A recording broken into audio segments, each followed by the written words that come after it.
What's up, good people? My name is Bria and I'm a product photographer, and in today's video I'm going to be sharing with you some of the best equipment for beginners.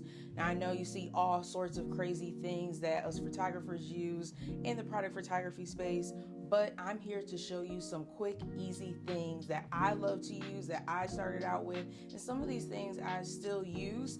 And so I want you guys to have a good foundation when you get started. So let's get into it. First, of course, you want to have a camera. This could be a DSLR camera. This could be a camera on your phone. I'm filming on my phone right now, so I can't show you that. But if you have a phone, you can also shoot on your phone or on your DSLR camera. When I first started out, I didn't have a whole lot of different equipment. All I had was my DSLR, a light, and that was about it. And the rest is history. The next thing you're gonna wanna have is some sort of light. Now, you don't necessarily have to have a fancy light or even this flash. You could use natural light from your window. You could use a speed light like this, or like a flash. You could use a strobe light, whatever you have. But when you're first starting out, things are pretty expensive. I'm not gonna lie, when I started in product photography, I got a lot of sticker shock because there were things I was like, oh, that's probably, no, things can get very expensive. And so this is a speed light that I have. It's the 430 EX2.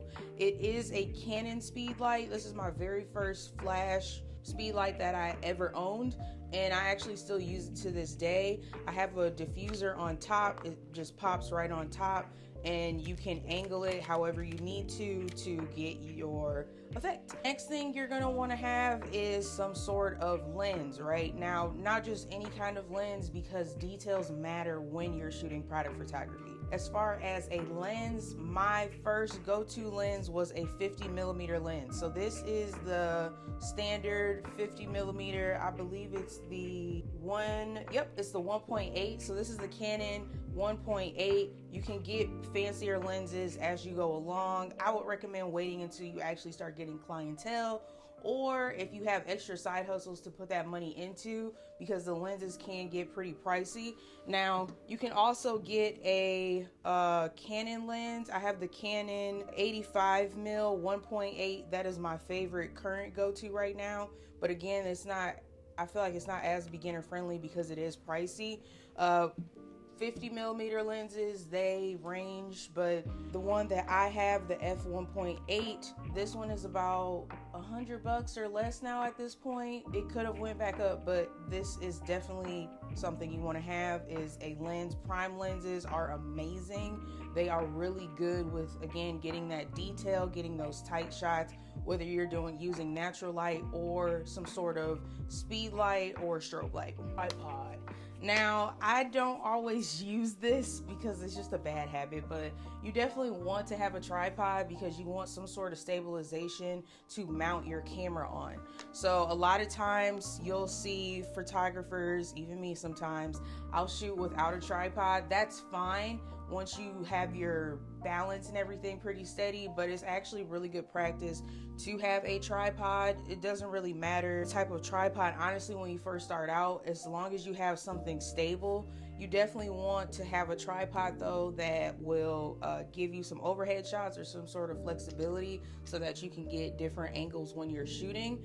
And this is really great when you are doing tethering. If you want to learn more about that, I can make a separate video about that, but tripod is great for stability and just keeping all your shots consistent. It will also save your back, okay? Your back will be happy that you are using a tripod and not the back. Last but not least, you want to have some sort of bounce light, right? So foam boards are super inexpensive. These are great when you don't have a light, or even when you do have lights, but these are great when you don't have a light. You're using natural light from like a window or something like that. These are really inexpensive. You can get them at the dollar store. I definitely recommend like compiling and getting a couple of these at a time, just because over time they do wear down. So this is a great tool to have when you're shooting. Now, I do have a bonus equipment piece. It's not necessarily equipment, but this is definitely something that saved me in the long haul as far as setting up shots once I decided to get a little bit fancier. And this is even before I started using studio lights heavily. All right, so you definitely want to have something to stick your products to sometimes, or even like your equipment. So for example, I have some sticky tack here. It's kind of like gummy like, almost like putty, but sticky tack is super great to use. It also does not damage the products when you use them. But I also like to use painter tape.